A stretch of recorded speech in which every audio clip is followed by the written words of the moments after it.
누가복음 17장 11절 이하에는 예수께서 나병 환자를 고치신 이야기가 나옵니다. 이와 비슷한 이야기는 이미 누가복음 5장 12절 이하에도 나와요.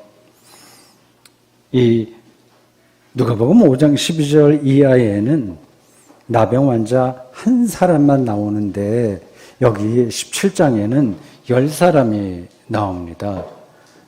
5장 이야기는 좀 구조가 단순하고요.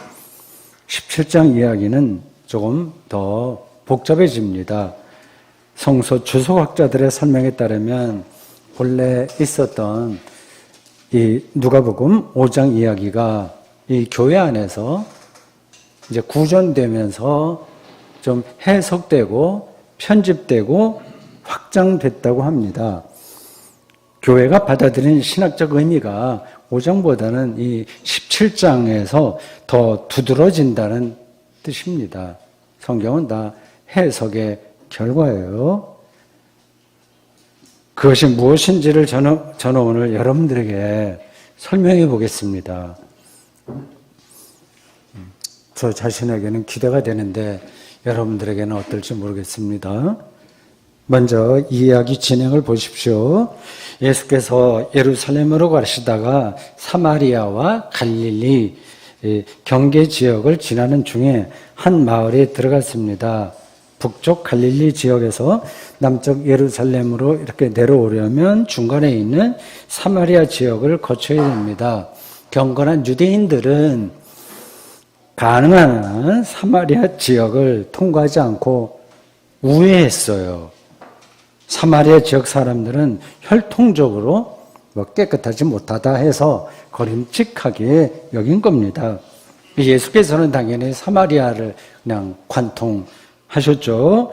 비유를 말씀하실 때도 이 사마리아 사람을 종교 엘리트들보다 더 좋게 평가하셨습니다.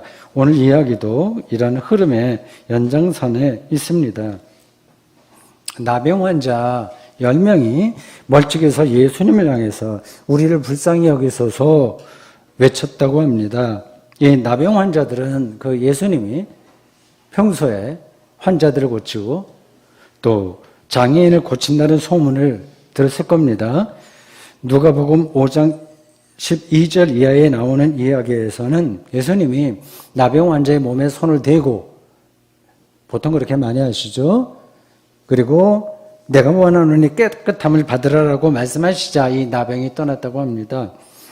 그런데 이번 이야기에서는 예수님이 그 나병 환자들에게 손도 대지 않고 접촉도 없었고요. 또 기도도 하지 않고 그냥 제사장에 가서 몸을 보이라고만 말씀하셨습니다. 10명의 나병 환자들은 그 말씀에 따라서 제사장에게로 가다가 예루살렘에 있는 제사장이 아니에요. 제사장 계급이 여러 곳에 흩어져 살기 때문에 자기 당번이 되면 예루살렘으로 가지만 그 마을에 있었습니다. 제사장에게로 가다가 중간에 자신의 몸이 깨끗해진 것을 깨달았던 것 같습니다.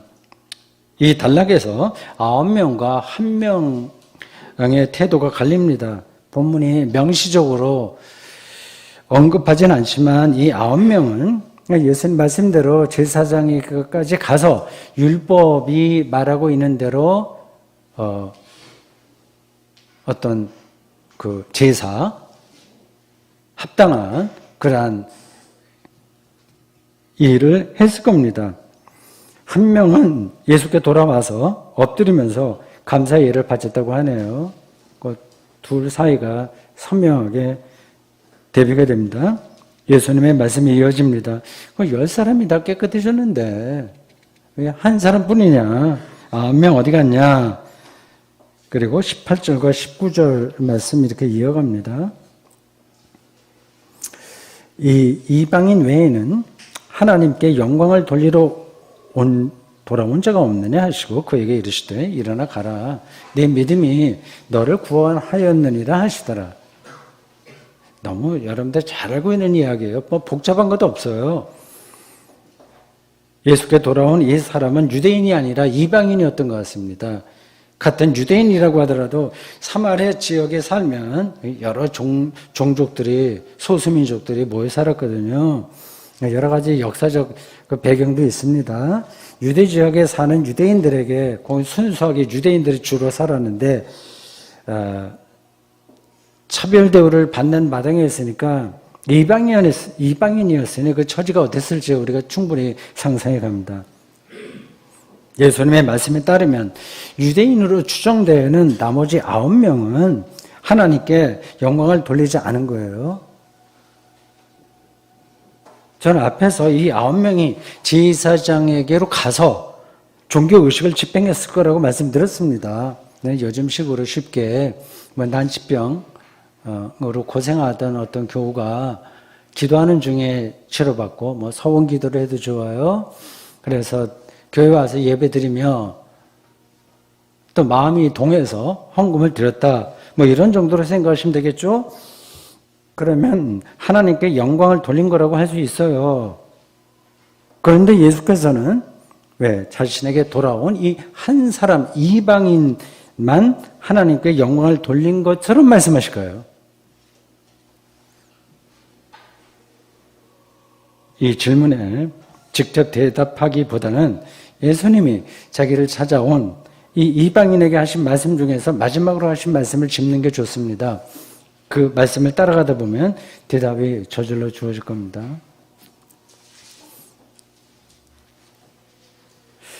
예수께서는 이 이방인 나병이었다가 치료받은 이 사람에게 내 믿음이 너를 구원하였느니라 라고 말씀하셨어요. 은혜로운 말씀이죠.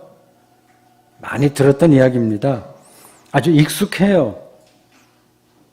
간질병에 걸린 아이를 고쳤을 때 예수께서는 제자들에게 이렇게 말씀하신 적이 있습니다. 마태복음 17장 20절 만일 너희에게 믿음이 겨자씨 하늘만큼만 있어도 이 산을 명하여 여기서 저리로 옮겨지리라 하면 옮겨질 것이요 또 너희가 못할 것이 없느니라. 이 비슷한 이야기는 수도 없이 많습니다. 예수께서 오늘 본문에서 나병 환자였던 이방인에게 하신 말씀 역시 믿음만 있으면 나병 환자만이 아니라 이 비슷한 재난을 다 헤쳐나갈 수 있다는 뜻으로 우리가 생각할 수 있습니다. 일단 그래요. 예수 당시 나병 환자들은 사회생활을 못했고 가족과도 격리되어야만 했습니다. 구약 성경은 지금 우리가 한센병이라고 부르는 나병만이 아니라 고질적인 피부병 전체를 나병이라고 불렀습니다. 피부에 병균이 침입하면 그 피부에 온갖 트러블이 생기는 병입니다. 아토피, 대상포진, 건선 등등 우리가 상식적으로 아는 그런 병들이 있어요. 최근에는 원숭이 두창이 유행할지 모른다는 소식도 들립니다. 의료 기술이 엄청나게 발전한 지금도 악성 피부병으로 고생하는 분들이 많은데 2000년 전이야 오죽했겠습니까? 그 외에도 우리의 삶을 파괴하는 일들은 수없이 많습니다. 가난, 가정폭력, 우울증, 노동재해 이런 일들의 극복이야말로 그걸 당한 사람들에게는 구원이 아니겠습니까? 이걸 누가 부정하겠어요? 실제로 예수께서는 공생애 중에 인간다운 삶이 무너진 사람들을 많이 만났고 그들을 적극적으로 도왔습니다. 예수님이 선포하는 하나님 나라는 공중에 뜬 관념이 아니라 구체적인 삶에 나타나는 그 능력이기 때문입니다. 실제 삶의 능력입니다. 오늘날 예수께서 선포한 하나님 나라에 전적으로 의존해서 사는 우리 그리스도인은 삶이 무너진 이들을 돕는 일에 적극적으로 나서야 합니다. 당연합니다. 때에 따라서는 세상의 구조 악에도 저항해야 합니다. 그런 전통이 그리스도교에 많아요. 정치에 직접 개입하자는 말이 아닙니다. 정치 권력이 정부가 마땅히 해야 할 일을 할 수 있도록 구약의 선지자들처럼 경고하고 또는 격려하고 힘을 모아야 됩니다.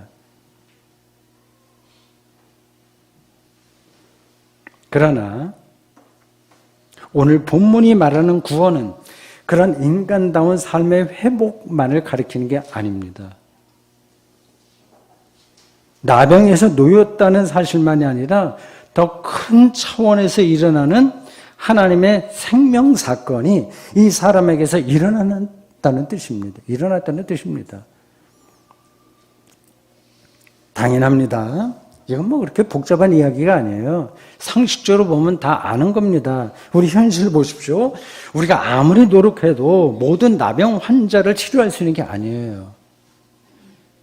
세상의 모든 고통과 재난을 우리가 다 해결할 수가 없어요. 아무리 위대한 정치가가 나타나도 인간 세상의 모든 불행한 사건을 해결할 수 없습니다.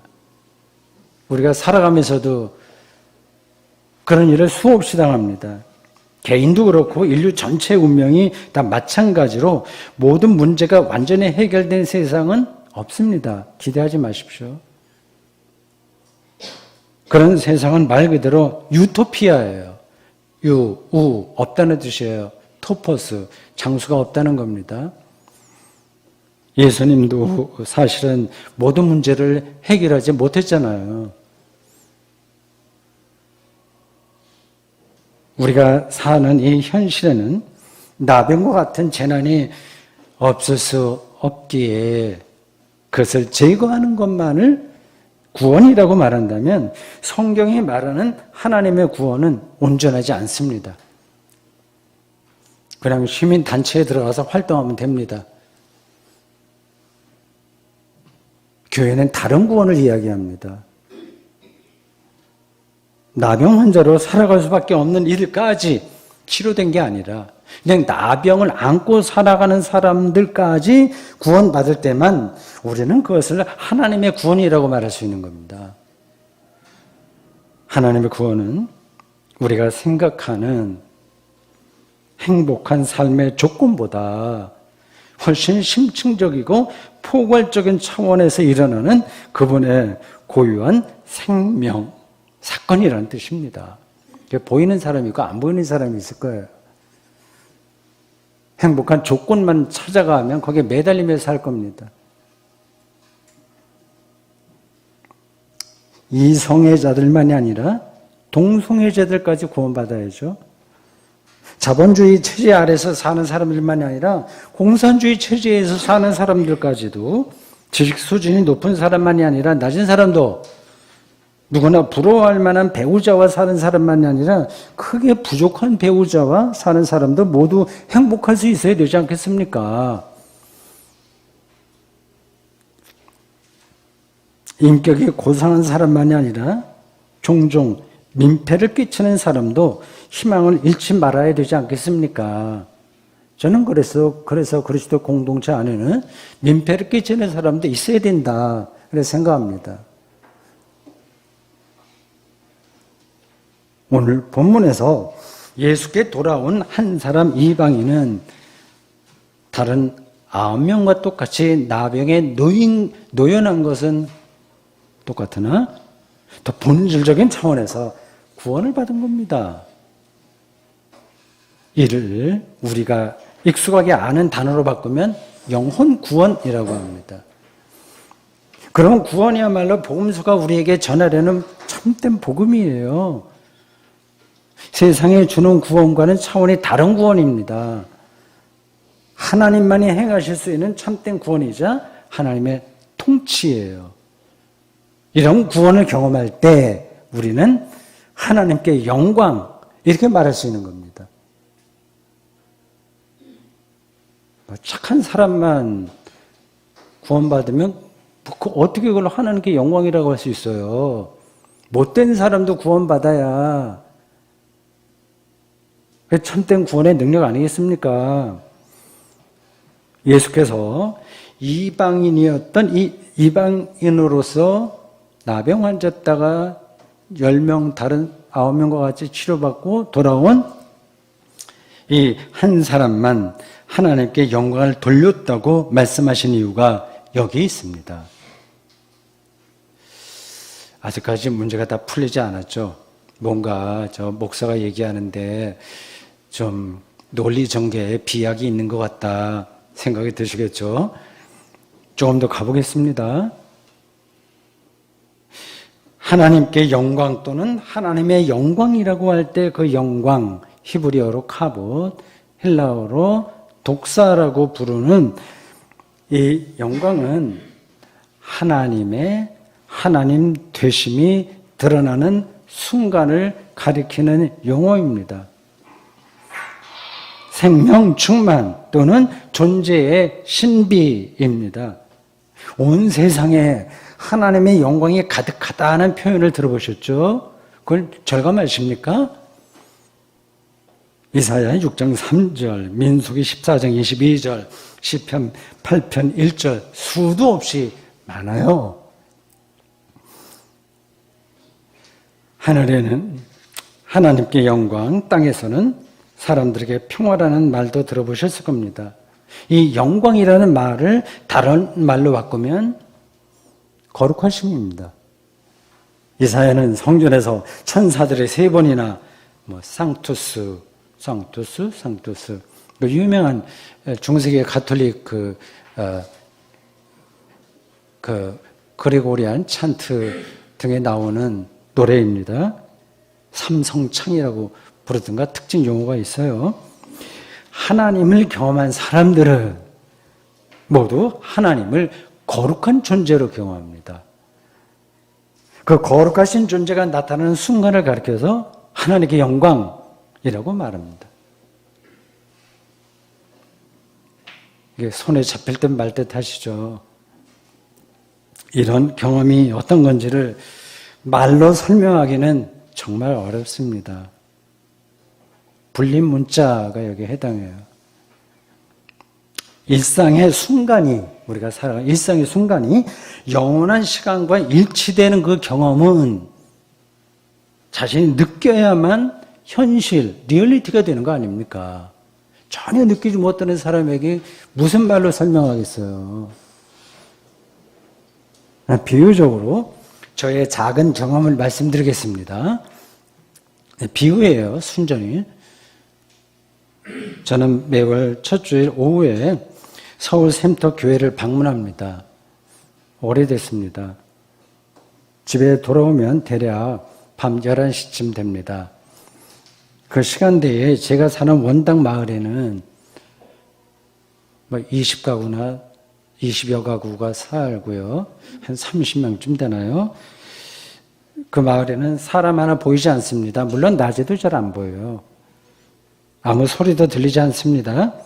가로등 불빛과 몇몇 집 창문을 통해서 흘러나오는 불빛만 비춥니다.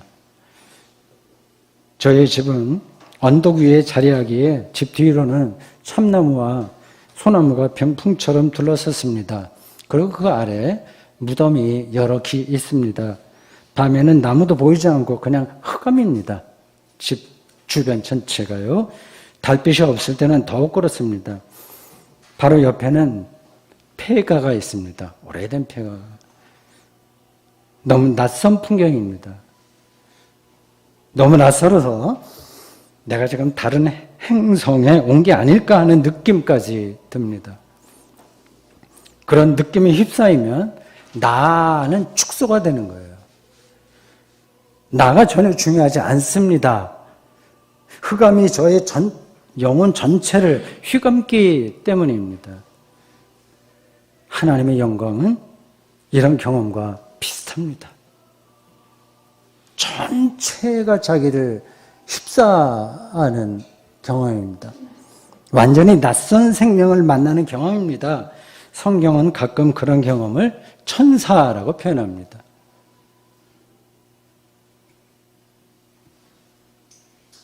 이런 경험이 많은 사람들도 있고 시인들은 자주 합니다.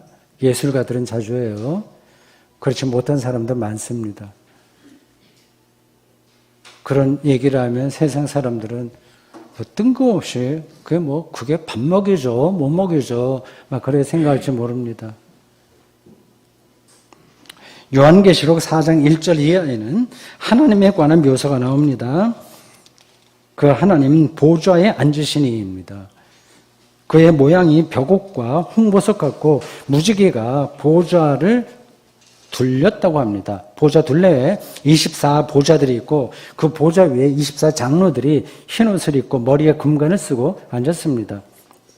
보좌 앞에 수정과 같은 유리바다가 있고 보좌 주위에 4생물이 있습니다. 첫째 생물은 사자 같고 둘째 생물은 송아지 같고 셋째 생물은 얼굴에 사람 같고 넷째 생물은 날아가는 독수리 같다고 합니다. 우리가 일상에서 상상하기 힘든 풍경이에요. 이런 표현은 하나님이 우리와 완전히 다른 존재라는 뜻입니다. 제가 우리 교우 중에 어떤 분하고 70살 되면 70살에 읽는 요한계시록 한번 대구선사 아카데미 사이트에 써서 매일 묵상으로 올리겠다고 약속했습니다. 기대가 됩니다. 칼바르트는 이런 하나님을 가리켜서 절대 타자, 토탈리타리터라고 표현했습니다. 그런 절대 타자를 만나면 우리는 엎드릴 수밖에 없습니다. 거룩하다는 찬송을 부를 수밖에 없습니다. 그런 순간이 몇 번이라도 있으셨는지요? 있으셨겠죠. 꼭 제가 사는 산골에만 가야 되는 게 아닙니다. 어쩌면 이 꽃 한 송이 코스모스에서도 그 아득함과 흑암 전체의 세력을 느끼는 사람은 느낄 겁니다. 우리가 지금 살고 있는 순간이 다 신비롭다는 뜻입니다. 본문에서 이방인은 예수님 발 아래 엎드려서 감사했다고 해요. 그의 행동이 곧 하나님께 영광을 돌린 겁니다.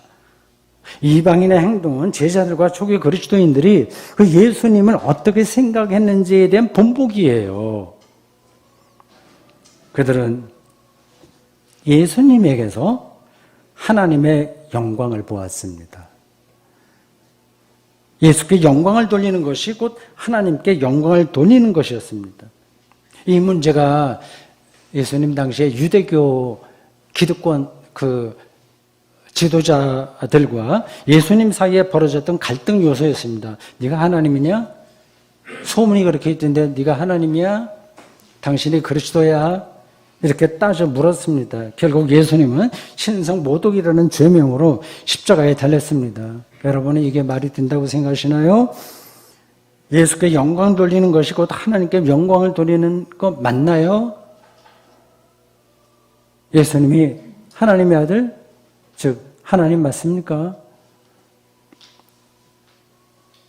바울은 하나님의 영광이 예수 그리스도에게 나타났다는 사실을 경험했다고 다음과 같이 고백했습니다. 고린도후서 4장 6절에요. 어두운 데에 빛이 빛이라 말씀하셨던 그 하나님께서 예수 그리스도의 얼굴에 있는 하나님의 영광을 아는 빛을 우리 마음에 비추셨느니라. 기독론은 크리스톨로지의 핵심 중의 핵심입니다. 이를 다른 말로 바꾸면 예수님에게서 하나님의 사랑이 온전하게 나타났다는 뜻이에요. 그 사랑은 우리가 일반적으로 생각하는 인간애나 휴머니즘이 아니라 생명의 능력입니다. 그런 능력은 예수님을 제외하고 그 누구에게서 찾을 수 없습니다. 제자들은 예수님에게서 완전히 낯선 생명을 세상을 가능한 대로 낯설게 경험하시길 바라는데, 즉 하나님의 영광이라고 말할 수밖에 없는 사랑을 경험한 거예요. 그 경험이 얼마나 강렬하고 충격적이었든지 무덤에 묻혔던 예수께서 그들 앞에 살아있는 자로 나타나셨다고 고백할 수 있었습니다. 대단하죠? 이런 하나님의 낯선 생명을 경험할 때만 우리는 죄와 죽음의 세력에서 벗어날 수 있습니다. 이것이 곧 복음이자 구원입니다.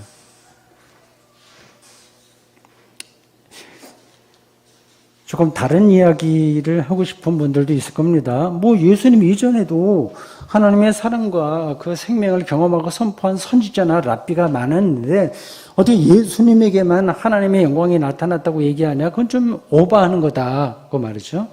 이런 생각이 유대교 및 이슬람교와 우리 그리스도교가 갈라지는 지점입니다. 그들은 예수를 위대한 선지자 중에 한 사람으로 인정합니다. 우리 그리스도인들은 예수님을 그리스도이시며 하나님의 아들이라고 믿습니다. 예수님은 인류 역사에서 그 어떤 이로도 대체될 수 없는 유일한 존재라고 말합니다. 이런 그리스도교의 진술을 객관적으로 증명할 수는 없습니다. 예수 부활을 객관적으로 증명할 수 없는 것과 같습니다. 그냥 우리 일상에서 다음에 두 가지 예를 생각해 보십시오. 어떤 궁극적인 일들, 혹은 사태들은 다 우리가 다 이해해서 믿는 게 아닙니다. 근데 그걸 두 가지 간단한 예로 말씀드리는 거예요. 첫째, 여기 아주 심한 장애인 남자와 비장애인 여자가 사랑에 빠졌다고 합시다. 그들의 사랑을 객관적 수치로 증명할 수 없습니다. 다른 사람들이 이해를 못하는 거죠. 둘째, 양자역학의 원리는 증명할 수 있는 게 아니라 그 현상을 직면할 뿐이에요. 그걸 아는 사람은 아무도 없습니다. 그 안에서 어떤 일이 일어나는지를 아는 사람이 없어요. 현재 물리학자들까지 포함해서요. 마치 알라딘의 요술 램프와 같습니다. 양자역학의 세계가요.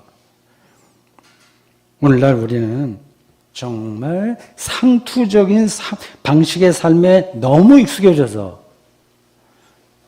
예수라는 인격체에게 하나님의 영광이 드러났다는 사실을 이해하지 못합니다. 그걸 경험한 제자들의 고백만, 그 현상만 우리 앞에 놓여 있을 뿐입니다. 그걸 붙들고 그 안으로 들어가는 사람이 있고 주위에서 빙빙 도는 사람이 있다고 말할 수 있죠.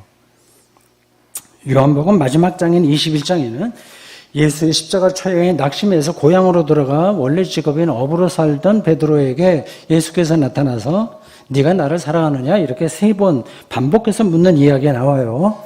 그 이야기를 들을 때마다 좀 뜨끔하긴 하죠.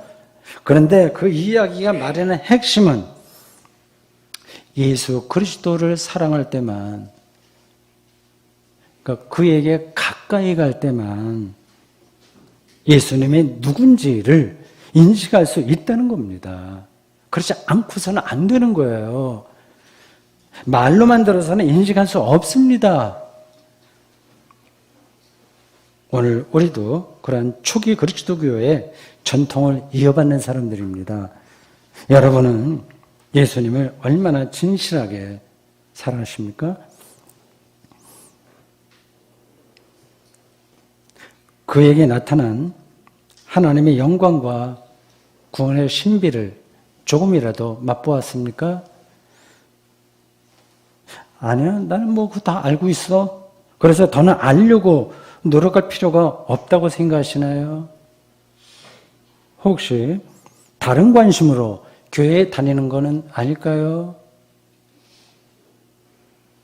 그렇다면 우리는 그냥 그리스도교 교양인이 되고 맙니다. 평생 그리스도인으로 살았는데 복음의 능력은 전혀 경험하지 못하고 말에만 머문다면 고린도전서 4장 20절에 말하듯이 얼마나 큰 비극이겠습니까? 하나님 나라는 말에 있는 게 아니라 능력에 있다고 우리 신앙의 선배가 그렇게 권면하고 있지 않습니까? 여러분들은 말에 매달려 있나요? 능력 안으로 들어가셨나요? 제가 숙제 하나 드리겠습니다. 그건 저를 향한 숙제이기도 합니다. 죽을 때까지 제가 풀어야 될 숙제이기도 합니다. 여러분들도 모두 다 죽기 전에 성경이 말하는 하나님께 영광을, 즉 생명의 극치를, 또 다른 말로 영원한 생명을 예수 그리스도 안에서 실질적으로 리얼하게 경험하고, 일단 그 경험을 가족에게 알아듣게 설명해 보십시오. 숙제예요.